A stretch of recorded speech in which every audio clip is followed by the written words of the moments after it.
Well, today we will take a look at my Vixia HF R700 handheld video recorder camera. And there's a newer model, it's a HF R800, I guess is what it is.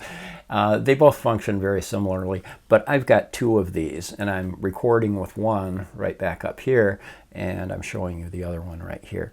Don't go buy two of them, but I use two sometimes. So anyway, well, yeah, let's have some fun with this, and I'll show you the camera, how it works, and how you can get some good recording, both audio and video, out of it.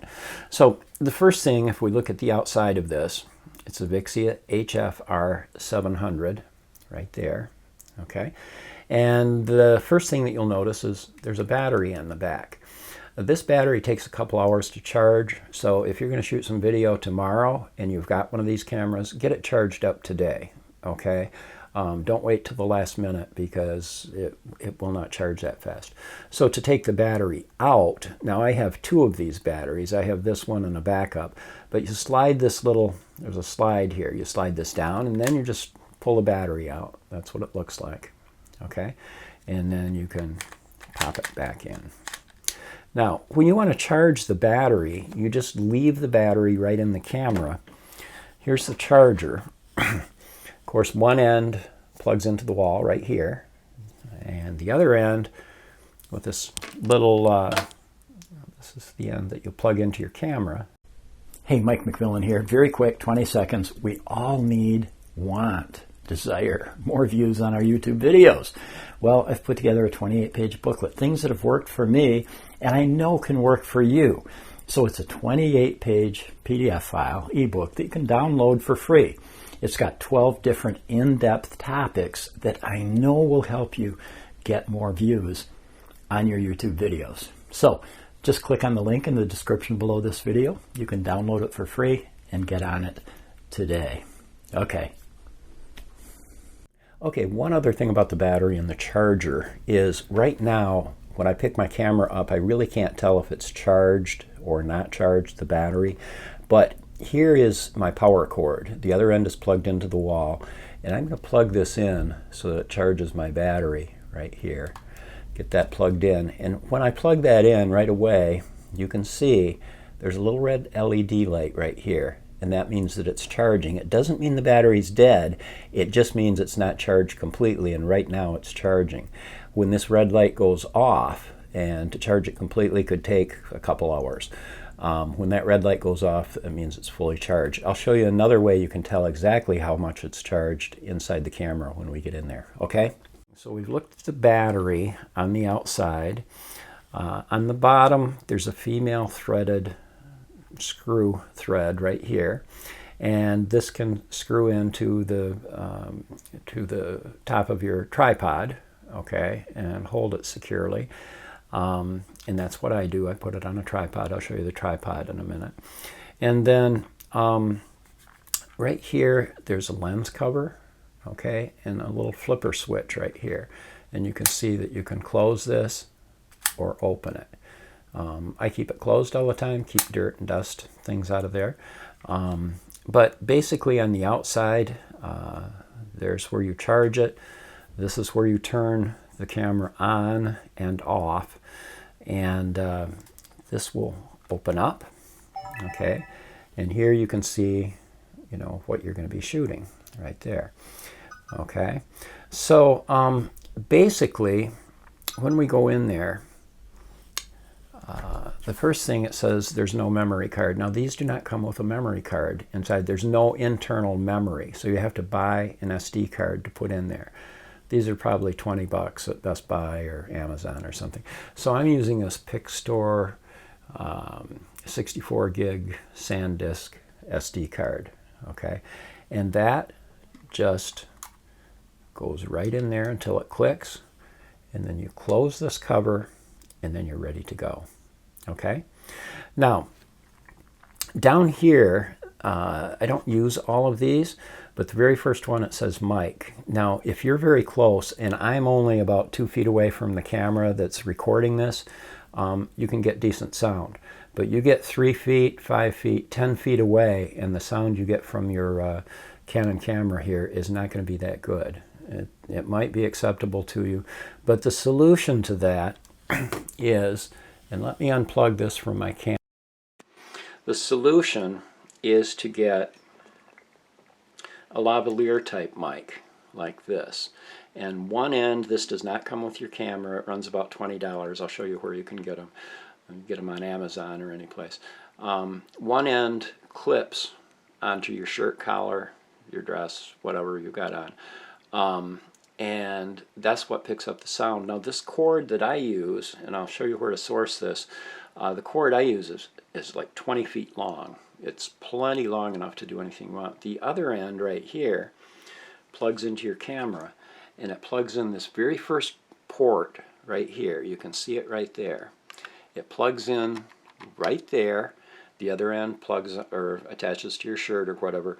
This will improve your sound quality by 100% or more. Okay, so you can get much, much better sound with a cheap. This is only $10 or $20 for this lavalier mic. Okay, excuse me. I'm back into my camera I'm recording from. And put that back up on my shirt. So that's how you can get good sound right there. Okay, there's an AV out there. I don't use that if you want headphones to listen to. HDMI port, I don't use that. This, it says USB. And one thing you can do is you do get this cable right here. And this end right here can plug into your camera. Make sure I've got it the right way. It can plug in right there. This can plug into a USB port. This camera is shutting down. I'm sorry, it's beeping. This end can plug into the USB port on your computer, and you can transfer your videos or your photos you take with the camera right into your computer. That's one way to do it. Now, the other way, and what I usually do, is right here, you can open this cover, push that SD card in, and it pops right out. And then this SD card can fit right in to the slot on the side of your computer. And then you can just find the clip that you just made and drag it from this icon in your computer, drag it into, I use ScreenFlow, or you can use Adobe Premiere Pro, whatever. If you're going to edit it, you'll be able to edit it right on your computer. And I'll show you that in a couple minutes here. Okay, so I'm going to put this back in there. We just pop it in, close the cover like that. And this will tell you, if you forget to put your SD card in, the camera on the screen, it will say no SD card, so that you don't think you're recording and you're not. But there's no internal memory, so you do need to have some kind of SD card in there. And that's how that works. Okay, so that's pretty much what the camera looks like from the outside. And those are the functions on the outside. So now we can take a look inside the camera and see some of the settings that you want to incorporate when you shoot with this, okay? Okay, so let's do that now. Okay, so I've just opened up the flip screen on my camera right here so that we can see the functions that you can control inside. And let's just start out with the video. Right here, you can see it looks like a little video camera right there. Okay, that's what you would push to get the video functions. If you just want to take a picture with this, this may not show up very good, but there's a little camera right here, and when you push that right there, see, it just took a picture. So you can either do video or pictures. Okay, now the first thing that we want to look at is let's come up here, see where it says P right up here. And there are different shooting formats. Now, I generally shoot with this P format right here. The other option, if you're making YouTube videos, would be to use this auto setting. Now, if you use this auto setting right there, the camera adjusts everything. Okay, the aperture, the focus, everything's under the camera's control. You have no control over anything. When you start out, that might be a good option because it makes it very, very easy to shoot. I prefer to use this P setting. It says programmed AE. So like I would, when I'm shooting, I would click OK right there. And let me get in here, right there. this is your home screen. No matter where you're at, if you push this home right there, it'll always bring up these different functions here. And the biggest thing is over here in the video setting. Okay, let me just use my pen right there. If we click on that video setting right there, that's where the important functions are going to be. Okay, and when I'm shooting this, you can scroll down through here. This is your mic level. You can make it more sensitive or less sensitive when you push this. Let me just push that. You can see there's a back arrow and a forward arrow, and ideally you want this to come up right at about 12. I don't know if that's 12 decibels or what it is, but this 12 setting is just about perfect. And you can push these two buttons to make the mic more sensitive or less sensitive. So that's good. You can also push the automatic. I leave it on manual and adjust it myself. The X in the corner right up here, when we push that, it takes us back here. And let me show you one other thing. One other setting I use is right over here when I push the camera again. And I don't play with many of these settings, but there's one. Whoops. I have to get out of here. There's one that I do play with, but right down here it says focus. Okay, and what focus does, if you're using that if you're using the automatic setting, it won't do anything. You won't have access to the focus. But if you click on this, right here it says manual focus. Okay, before it's set on automatic. If I click this and you see this red light, it's on manual focus. And what you can do is, with manual focus, what I do is I measure the distance between my video camera and where I'm standing or sitting. And what happens is this, the mountains means you can focus on something far away. The up close portrait means you can focus on something up close. Now, you cannot see this because of the lighting, but by pushing this several times, you can change it from like 3/10 of a foot, 4/10 of a foot, 1.4 feet.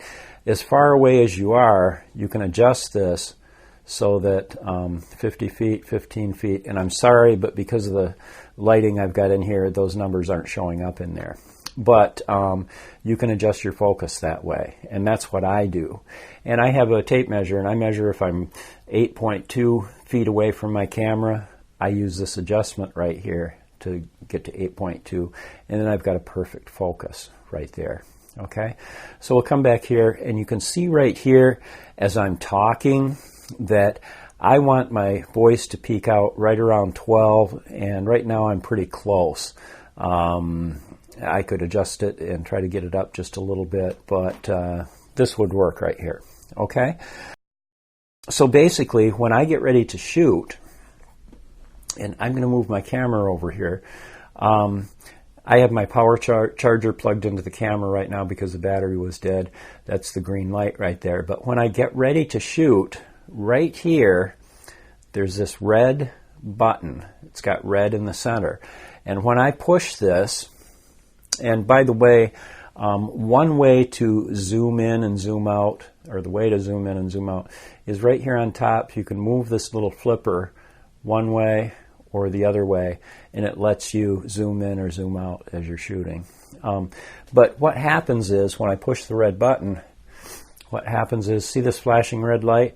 This means that I'm recording right now, and it will keep recording until, when I'm done speaking, I would push this again. That goes out, and now it's finished recording.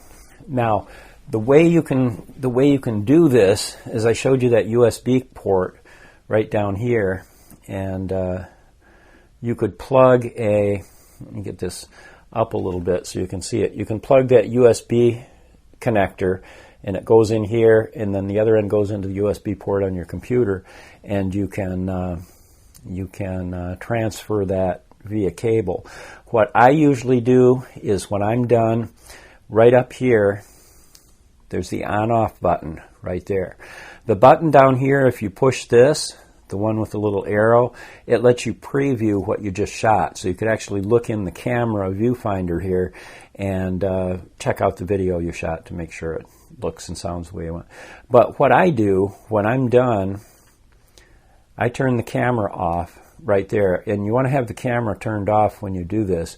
And then I flip this open, I push in on that SD card, I take it out, there's my SD card, and then I don't know if you'll be able to see this very well, but what I do with my computer then is I would set my computer up here, and let me see if I can move this down just a little bit, and you can see right here there's a slot that will accept these SD cards, and I simply push it in there like that. It doesn't go in all the way, it goes in just like this. Okay, well, I just want to take 60 seconds and show you what I do with the video after I've shot it and I've got it captured on the SD card in my camera. So what I do, and pardon my messy desktop, once I get on a project it turns into a mess like this, but what I would do is come in here, and here's my Mac hard drive right there, and I have the SD card from my Canon camera in here, and you can see it says network, my hard disk, and I would click up here where it says Canon, and now it's reading my card in there, and the one that says private, that's got a bunch of stuff, I don't even know what it is. But what you want to do is click on the DCIM, I don't know what that stands for, but that folder, and it will have all your recordings in here by dates. For example, there are recordings in here from August 20th, 19th, 18th, 17th, 16th, so on and so forth. So the most recent one will be down here at the bottom, and if I click on this, these are things I did yesterday, and here's the video that you just watched. And what I can do is click on that, and I could play a little preview, but what I do is I use a thing called ScreenFlow, okay, and that's what I use to edit my videos. So I come over here, and I just want you to see what I do. I take my movie, I click on it once, and I drag it right in there, and this is called the media library. Okay, once I get it in there, then I drag it down to my timeline down here, okay, and I can move it all the way over. And now this is exactly the video you watched the other day, but now I'm in editing mode. I can use ScreenFlow and come in here and, you know, do whatever. I can split clips, and I can move them around, and I can change the audio and video settings. I can do all my editing, and then I come up to File, and I would do a save, and then I'd do an export, and it would export this, and on my desktop this video clip would show up. Okay, so that's what I do after I've shot the video. Anyway, okay, that's enough of that. I hope this video has helped you. If you have any questions, please don't hesitate to post them down below my video on YouTube here, and I will do my very best to get back as quick as I possibly can. Hey, this is Mike. Thanks for watching my video so much. Let's fight the good fight out there, okay? Try to make the world a better place. Maybe, just maybe, through one of your YouTube videos, you can do that. Okay, think about that. Thanks for stopping by. Take care. My very best.